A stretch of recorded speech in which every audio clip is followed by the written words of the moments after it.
সুবহানাল্লাহ।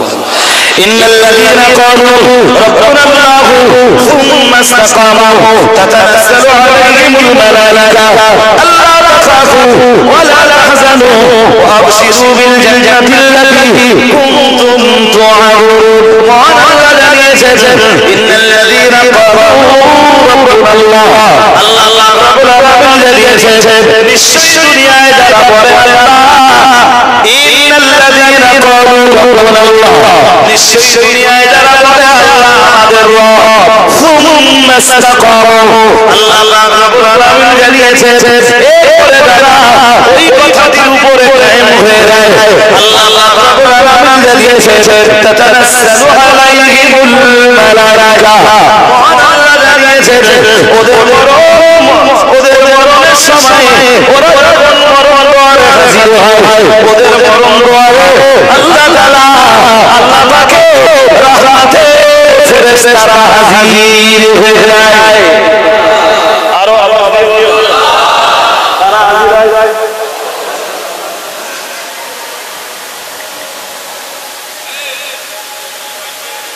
এই গোটা পৃথিবী নিয়ন্ত্রিত হয়, গোটা পৃথিবীর কল্যাণকর তামাম বিষয়ের ব্যবস্থাপনা এবং গোটা পৃথিবীর মানুষকে তাবাহি থেকে ধ্বংসাত্মক বিষয় থেকে বাঁচানোর দায়িত্ব তাদের ভেতরে আছে এক শ্রেণীর মানুষ, জানেন কথা জানেন তাদেরকে বলে আরবিতে বলে আল্লাহ, বাংলায় বলে তারা উচ্চ পরিষদীয় দলের সদস্য। সুবহানাল্লাহ। আরেকটু মন খুলে বলে তাদের দল আছে ফেরেশতা আর এক দল আছে মানুষ। তারাই মানুষের জন্য কল্যাণকর তামাম বিষয়ের ব্যবস্থা করে এবং ধ্বংসাত্মক সমস্ত বিষয় থেকে মানুষকে হেফাজতের দায়িত্ব আল্লাহ দেয়। সুবহানাল্লাহ। আরে মনগুলো বলে ওদের মিটিং হয়, ওদের যেখানে মিটিং হয় সেই মিটিংটাকে সেই জায়গাটাকে বলে হাজিরাতুল কুত, ওদের পার্লামেন্টটাকে বলে হাজিরাতুল কুত। ওই হাজিরাতুল কুদসে ওই দল ফেরেশতা আর একজন হাজির হয়। সে আমি কত এই দলে মানুষ যারা আছে এরা দুনিয়াতে থাকা অবস্থায় ওখানে বুঝতে পারবে না, এরা মরে যাবার পরে দরকার ওই দলে যায়। সুবহানাল্লাহ। আরেকটু অনুভব বলে ওরা পৃথিবীতে রবের অঙ্গীকার, রবের সাথে কৃত অঙ্গীকার পরিপূর্ণভাবে দুনিয়ায় পালন করেছে। ওরা রবের সাথে যে অঙ্গীকারটা করেছিল সেই অঙ্গীকারটা যথাযথভাবে পালন করেছে। এটা করা যাবে না, রব নিষেধ করেছেন আমি করব না, এটা আমার রবকে বলেছেন। আলহামদুলিল্লাহ। দেখেন কোরআনের আয়াত ইন্নাল্লাযীনা ক্বালু রাব্বুনাল্লাহু সুম্মা ইসতাকামু তাতানাজ্জালু আলাইহিমুল মালায়েকা, আল্লাহ রাব্বুল আলামিন জানিয়েছেন নিশ্চয়ই দুনিয়ায় যারা বলে আল্লাহ আমাদের রব, সুম্মা ইসতাকামু, এরপরে যারা ওই কথাটির উপরে কায়েম হয়ে যায়, এরপরে যারা ওই কথাটির উপরে প্রতিষ্ঠিত হয়ে যায়, আল্লাহ রাব্বুল আলামিন জানিয়েছেন তাতানাজ্জালু আলাইহিমুল মালায়েকা, ওদের মরণের সময় আল্লাহর রহমতের ফেরেশতারা এসে হাজির হয়ে যায়। শুধু রহমতের ফেরেশতারা হাজির হয়ে যায় তাই না, আল্লাহ রাব্বুল আলামিন জানিয়েছেন রহমতের ফেরেশতারা ওদের ডাকিয়ে বলে আল্লাহ তাখাফু ওয়া লা তাহজানু, তোমরা চিন্তা করো না, তোমরা ভয় পেও না, তোমাদের চিন্তা নাই, তোমাদের ভয় নাই। ওয়া আবশিরু বিল জান্নাতিল্লাতী কুনতুম তুআদুন, আল্লাহ রাব্বুল আলামিন জানিয়েছেন ওরা আরো বলে আর এতদিন ধরে তোমরা যে জান্নাতের কথা শুনে এখন তোমরা আল্লাহ তাআলা আল্লাহ পাকের ওই দয়ার জান্নাতের সুসংবাদ এরা এই সুসংবাদটা গ্রহণ করে ওই হাজিরাতে তুচ্ছে যারা আছে ওদের বদলে যে যোগ দেয় সুবহানাল্লাহ আরে কেমন বলে বলেন রবের অঙ্গীকার যারা ভঙ্গ করে এদের পরিণতি হয় এদের মরণের সময়টাও ভালো যায় না আর কবরও ভালো যায় না আর কবর পরবর্তী সময়ও এদের ভালো যায় না কথা কি বুঝতেছেন নাকি হ্যাঁ ভাই মুফতি সাহেব এসে বলেছেন আমি বক্তব্যের প্রাসঙ্গিকতা বলা আর দুটো বাকি আছে না হ্যাঁ না বলেন কটা বলেছে তিনটে তো হ্যাঁ তিনটে বলেছেন তো হ্যাঁ দুই নম্বরে আল্লাযীনা ইয়াকুদুনা আহদাল্লাহি মিন বাদি মিসাখিহি ওয়া ইয়াকতাউনা মা আমারাল্লাহু বিহি আল্লাহ রাব্বুল আলামিন দুই নম্বরে রেখেছে ওয়া ইয়াকতাউনা মা আমারাল্লাহু বিহি আইয়ুসাল আল্লাহ রাব্বুল আলামিন জানিয়েছেন মহান আল্লাহ দুই নম্বরে জানিয়েছেন আত্মীয়তার যে সম্পর্ককে মহব্বত করার নির্দেশে আল্লাহ দিয়েছেন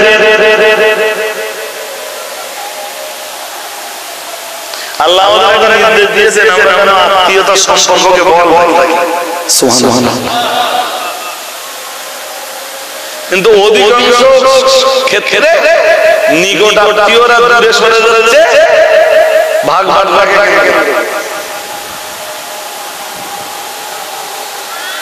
বোনের সাথে সম্পর্ক নেই কোন জিনিসকে কেন্দ্র করে আর কিছু বলো না হ্যাঁ তারা এই যে জায়গা ছেলে তারা এসে তাদের অধিকার বুঝে চাইলে তাদের সাথে সম্পর্ক করব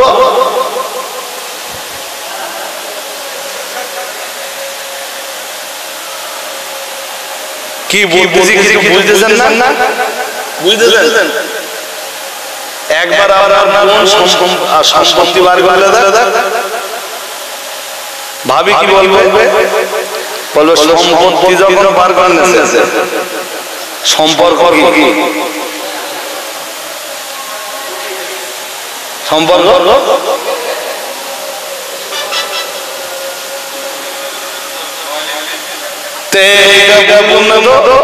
যে সম্পত্তির ভাগ বাঁটার সাথে সম্পর্ক নষ্ট হওয়ার কারণ সম্পর্ক ভাই ভাইয়ের সাথে সম্পর্ক নষ্ট হয়েছে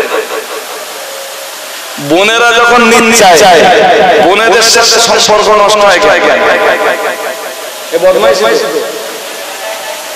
হ্যাঁ না কিছু বলেন আল্লাহ কি বলতেছেন ক্ষতিগ্রস্ত ভুলে গেছে প্রথমে কারা আছে মুখস্থ প্রথমে কারা আছে যারা আল্লাহ ভঙ্গ করে দুই নম্বরে আল্লাহ আত্মীয়তার যে সম্পর্ককে বহাল করার নির্দেশ দিয়েছেন ওই সম্পর্ককে যারা ছিন্ন করে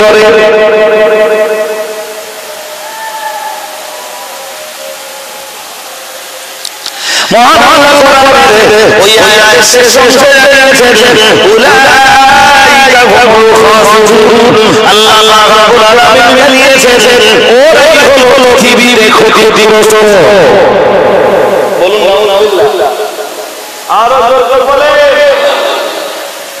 এই যে বুদ্ধি দাঁড়িয়ে রেখে খিলাফ আর হজ করে খিলাফ যাকাত দিয়ে খিলাফ দান সদকা করে খিলাফ জি যদি মনের অধিকার থেকে না দেওয়া হয় আর ওই অধিকার বুঝে দেওয়া অথবা না দেওয়ার কারণে যদি আত্মীয়তার সম্পর্ক নষ্ট হয় রাসূল তো বলেই দিয়েছে লা ইয়াকুলু জান্নাতা কাতিউন রাসূল বলেছেন আত্মীয়তা বন্ধন বিচ্ছিন্নকারী জান্নাতে যাবে সবার আগে যাবে তাহলে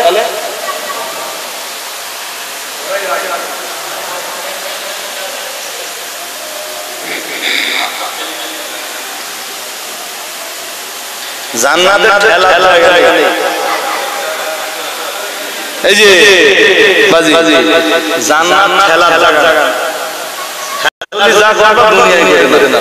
লোকজন আছে জনবল আছে বাহুবল আছে, ক্ষমতা আছে, খেলা যা করো কি করো দুনিয়ায় কেরাম পারো খেলা দেখি যে ঢুকতে দেখি দুনিয়ায় এমন জায়গা আছে যে জায়গায় তুমি খেলতে পারবা আছে না নেই? হ্যাঁ না বলেন না কেন? জান্নাত ছেড়ে ঢুকবা। الذين يأخذون أخذ الله من بعد ميثاقه ويقطعون ما أمر الله به أن يوصل ويفسدون في الأرض وأن الله জানেন এক নম্বরে যারা আল্লাহর সাথে কৃত অঙ্গীকারকে ভঙ্গ করে, দুই নম্বরে যারা আত্মীয়তার সম্পর্ক বিচ্ছিন্ন করে, তিন নম্বরে মহান আল্লাহ জানিয়েছেন আল্লাহ ঘোষণা দিয়েছেন ওয়াইফসিদুনা ফিল আরদি, আল্লাহ রাব্বুল আলামিন জানিয়েছেন পৃথিবীতে যারা সন্ত্রাসী কার্যকলাপ চালায়, কি চালায়? ভয় দেখায়, আতঙ্ক সৃষ্টি করে, মারবো, ধরবো, কাটবো, এ তো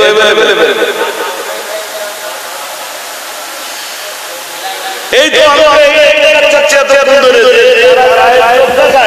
ওরা পৃথিবীতে সন্ত্রাসী, ওরা কি? আপনিও যদি কোনোদিন কার কারো দেখিয়ে থাকেন, আপনি কি সন্ত্রাসী? আর সন্ত্রাসী যারা আল্লাহ বলতেছেন উলাইকা হুমুল খাসিরুন, উলাইকা হুমুল খাসিরুন, ওরা কি ক্ষতিগ্রস্ত মানে জান্নাতে, পরকালে ওরা ক্ষতিগ্রস্ত মানে ওরা জান্নাতি। কিছু বলতেছেন না কেন বলেন? আর এটাও মনে রাখুন, আমি কোথায় সেটা মনে রয়েছে, আমি বলেছিলাম আমল কারবার ফলাফল দরকার। ও বান্দা ভাইরা, আল্লাহ জানিয়েছেন ওয়ালা লাযিরু ওয়াসিরাতুন ফিসরা উখরা, আল্লাহ জানিয়েছেন আল্লাহ রাব্বুল আলামিন জানিয়েছেন সেদিন কেউ কারো পাপের বোঝা বহন করবে না।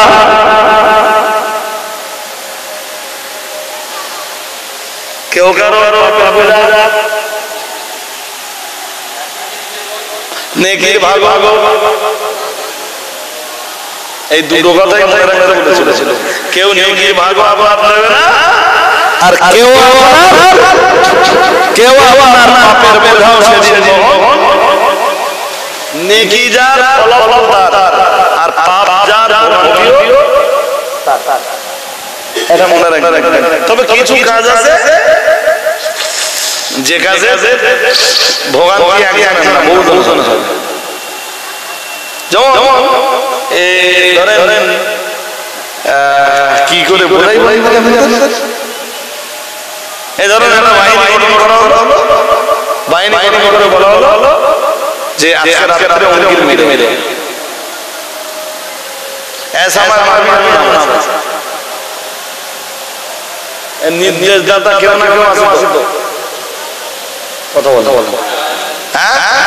যে নির্দেশ দিলে ও এসে শুয়ে পড়ে, এরা যে কাজ হাসিল করে মেরে এলো একদম ঝালঝাল করতে গোনা, ওরা যারা মারতে গেল ওদের যা আর যেটাই নির্দেশ দিয়েছে রাস্তা দেখিয়েছে ওদের সবাই মিলে যাবে না, এর একলা মানে ওই একটা কথা বলে দিয়েছিলাম তো যে গোনা যার তার, তাই বলেছিল নাকি? এতে আবার যে তাহলে কেউ কারো পাপের বোঝা করবে না, হ্যাঁ ভাই ওই পাপগুলোর বোঝা করবে। আপনি যদি কারো কোন পাপের রাস্তা তৈরি করে দেন, আপনার রেখে যাওয়া, আপনার তৈরি করে দেওয়া পাপের রাস্তায় যত লোক হাঁটবে আপনি মরণের পরেও যারা হাঁটবে যত গুনাহ হবে এই গুনার ভার আপনাকে বয়ে বয়ে বেড়াতে।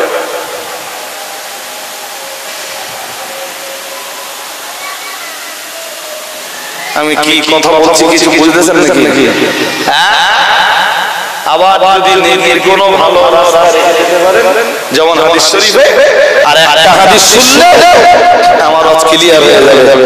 হাদিস শরীফে আল্লাহ বলেছে, প্রিয় নবী মুহাম্মদুর রাসূলুল্লাহ সাল্লাল্লাহু আলাইহি ওয়াসাল্লাম নবী আমার জানিয়ে দিয়েছেন, আল্লাহ পাকের হাবিব জানিয়েছেন, ইযা মাতাল ইনসানু ইনকাতা আমালুহু ইল্লা মিন সালাসাতিন ইল্লা মিন সাদাকাতিন জারিয়াতিন আও ইলমিন তাফাওয়া বিহি আও ওয়ালাদিন সালিহিন ইয়াদউলাহা আও কামা ক্বালা আলাইহিস সালাম। নবী মুহাম্মদুর রাসূলুল্লাহ সাল্লাল্লাহু আলাইহি ওয়াসাল্লাম নবী আমার জানিয়ে দিয়েছে, কোন মানুষ যখন মারা যায় আল্লাহ পাকের রাসূল জানিয়েছেন, মানুষটা মারা যাওয়ার সঙ্গে সঙ্গে তার নেকি পাওয়া বন্ধ হয়ে যায়, নেকি কামাই করা বন্ধ হয়ে যায়। আল্লাহ পাকের রাসূল জানিয়েছেন, ইল্লা মিন সালাসাতিন ইল্লা মিন সাদাকাতিন জারিয়াতিন। আল্লাহ পাকের রাসূল জানিয়েছেন, কেবল নেকি কামাই করা, নেকি পৌঁছে যাবার তিনটি দরজা খোলা থাকে। আল্লাহ পাকের নবী এক নম্বরে দিয়েছেন, ইল্লা মিন সালাসাতিন ইল্লা মিন সাদাকাতিন জারিয়াতিন। আল্লাহ পাকের রাসূল জানিয়েছেন, এক নম্বরে জানিয়েছেন, কেউ যদি দুনিয়ায় সাদকা জারিয়া করে রেখে দেয়, সুবহানাল্লাহ বলো, কি জারিয়া?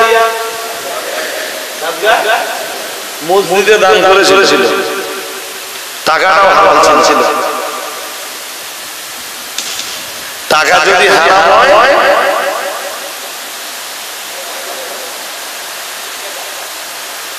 কিছু মসজিদে দিলে কবুল হয়ে যাবে।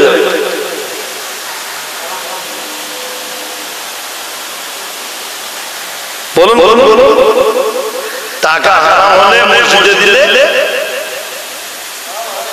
হবে না? কেন মসজিদের মতো ভালো থাকা যাচ্ছে, তাও হবে না। হাদিস শরীফে বলেছে, আল্লাহ পাকের রাসূল বলেছেন, ওয়ালা সাদাকাতুন মিন গুলুমিন ওয়ালা সাদাকাতুন মিন গুলুমিন ও কামা ক্বালা আলাইহিস সালাম। আল্লাহ পাকের রাসূল বলেছেন, হারাম অর্থের দান আল্লাহ কবুল করে না।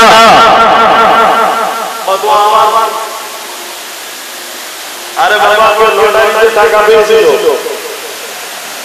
সেই টাকা একটা মসজিদ দিতেছে, খানিকটা মাদ্রাসা দিতেছে, খানিকটা এই গরিবের দিতেছে, কবুল হয়ে যাবে। এইটা যে কবুল হবে না, ফতোয়া কি আমার? জোর করে বলেন, কার?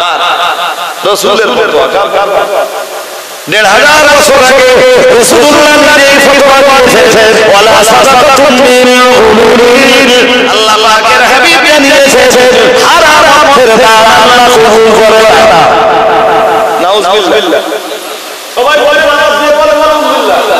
হারাম টাকার দান আল্লাহ। কেউ রাতের বেলা জুয়া করে গিয়েছিল, ৫০,০০০ টাকা জুয়া করে দিয়ে কামাই হয়েছে, ওই টাকা যদি দান করে ও দান আল্লাহ মঞ্জুর করবে। চিটিংবাজি করা পয়সা, ধোঁকাবাজি করা পয়সা, ধোঁকাবাজি তো সমাজে আছে না? কোন ব্যবসা কেউ দেয়, কেউ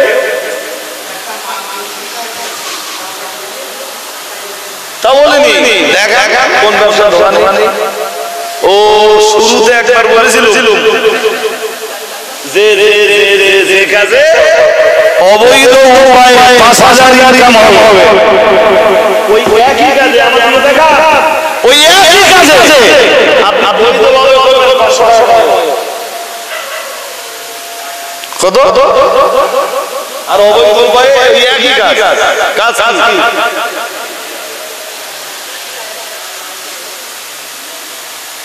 আমরা বুঝি না, তুমি মাথায় দেই তো, খুব ভালো, খুব ভালো। আমরা বুঝি না। জি ছাড়ুন সব ভাই, মূল কথা মনে রাখুন। রাসূল বলে ওয়ালা সাদাকাতুম মিন গুলুব, হারাম অর্থে দান আল্লাহ নেয় না। চাই মসজিদে দেন, চাই মাদ্রাসায় দেন, চাই অন্য কোথাও দেন, দান যদি হারাম হয় আর কখনোই জোর করে বলেন সব নিয়ে দান করলে ও তো কাফের হওয়ার ভয় আছে, মানে যে ঈমানটা ছিল সেটাও চলে যাওয়ার।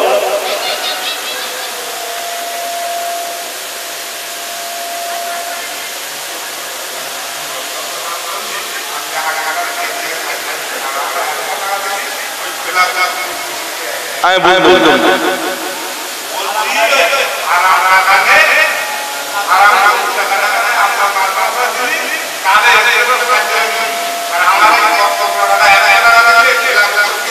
এইটা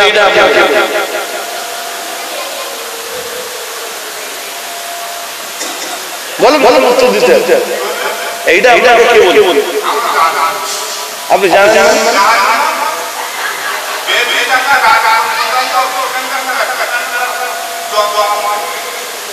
না না না, এই কেউ হারাম টাকা দিলেও আমাদের আমরা তাহলে জব্দ করি, এইটা আপনাকে কে বলে?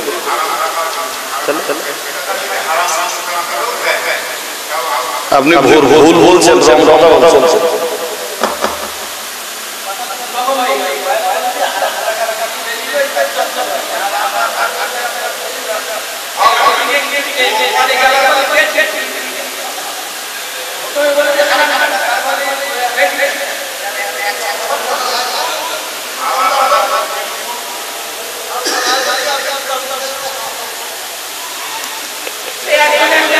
শুধু আপনি ভুল বলেছেন চাই না, আপনার এই তথ্য দেখানো কি বলছেন? আমি প্রশ্ন করেছি কোথায়? আমি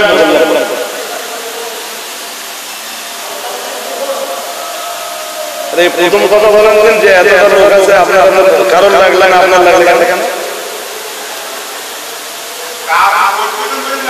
আপনার লাগলে কেন? যেখানে না না এতটা লোক আছে, কারণ লাগলে না, লোকের লাগবে কেন?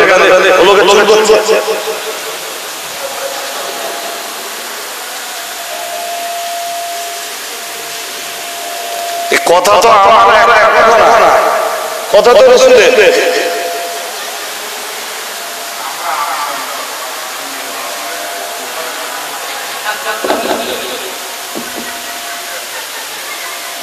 শোনেন একটা কথা বলি, ডাক্তারের চেয়ে রোগী যদি বেশি বোঝে তাহলে সে রোগীর রোগ সারা কঠিন হয়।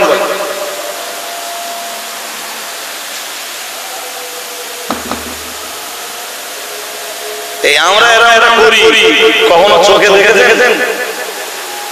যদি দেখে থাকেন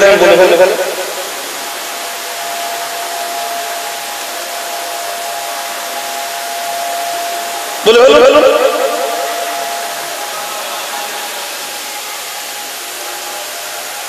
সুতরাং সাহসিকতা এবং তথ্য মোটেই ঠিক নয়। আরে বাবা, হারামের গান আমি করি আর আপনি করেন, মশলা আমার জন্য যা আপনার জন্য তাই। কথা তো রাসূলের।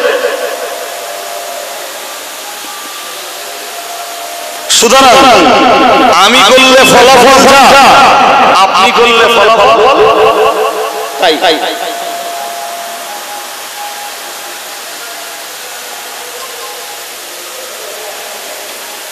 আমি যেখানে বিষয়টা লিগ্যাল প্রচার করছি আপনাদের কাছে, আপনি সেই কথাটা ঘুরিয়ে নির্দিষ্ট একটি গোষ্ঠী বা একটা শ্রেণীকে টার্গেট করছেন, এটা তো ঠিক নয় না। অপরাধ যেই করুক সে অপরাধ। হাজির তো কি বলছিলাম, আমি শেষ করব একদম শেষ কথা। রাসূল করিম সাল্লাল্লাহু আলাইহি ওয়াসাল্লাম বলেন যে তিনটি কাজ বাকি থেকে যায়, ইল্লা মিন সালাসাতিন ইল্লা মিন সাদাকাতিন জারিয়া। কেউ যদি হালাল অর্থ থেকে সাদকায়ে জারিয়া করে, এখনো যদি সমাজের মাটিতে হালালের উপরে গুরুত্ব না দেয়, তাহলে হারাম সমাজে ঢুকেছে, দেখতেছেন এর চেয়ে আরো বেশি হারাম কোন মূল্যেই টাকা সম্ভব না। এখন মানুষগুলো ভালো আছে, এই মানুষগুলো ভালো থাকা পসিবল হবে না। জি সুতরাং রাসূলের ওই কথাটা আমি কেন বললাম, যে হালাল অর্থ থেকে কেউ যদি মসজিদে রেখে যায়, মাদ্রাসাতে রেখে যায়, জি বা স্থায়ী ভাবে যদি কোনো দান করে, মরে যাওয়ার পরে ওই দানের ধারাবাহিকতা বহাল থেকে যায় এবং কবরে শুয়ে শুয়ে যিনি দানটা করেছিলেন তিনি সুবহানাল্লাহ। আরেকটা মনে হলো বলো হাদিস শরীফে হাদিসে এসেছে, মান সান্না ফিল ইসলামি সুন্নাতান হাসানাতান, আল্লাহ পাকের রাসূল জানিয়েছেন কেউ যদি নেকির কোন ভালো রাস্তা তৈরি করে দেয়, আল্লাহ পাকের হাবিব জানিয়েছেন কানা, আল্লাহ পাকের রাসূল জানিয়েছেন কানা আজরুহা ওয়া আজরু মান আমিলা বিহা আও কামা ক্বালা আলাইহিস সালাম। আল্লাহ পাকের রাসূল জানিয়েছেন যিনি ওই নেকির কাজের রাস্তাটা তৈরি করেছেন, তিনি তো একটা নেকির কাজ পাবেনই, পরন্ত ওই রাস্তাটা ধরে কত মানুষ নেকির কাজ করবে, আল্লাহ পাক রব্বুল আলামিন এদের প্রত্যেকের সওয়াবের একটা অংশ যিনি নেকির কাজটা করে রেখেছিলেন, রাস্তাটা বানিয়ে রেখে গিয়েছিলেন, মহান আল্লাহ আল্লাহ বিবর করে দেবেন। আরে মনগুলো বলে তাহলে কি বলেছি, আমি শুরু করেছিলাম এই কথাটা দিয়ে যে কিছু কাজ রয়েছে, জি কাজ যার ফলাফল তার, আর কিছু কাজ রয়েছে কাজ আমি করিনি। সাপোজ আমি মসজিদ তৈরি করে রেখে গিয়েছিলাম, আমি সেই মসজিদের মুসল্লি ছিলাম, আমি মসজিদ করে রেখে যাওয়ার পরে আমি কবরে করে রেখেছি,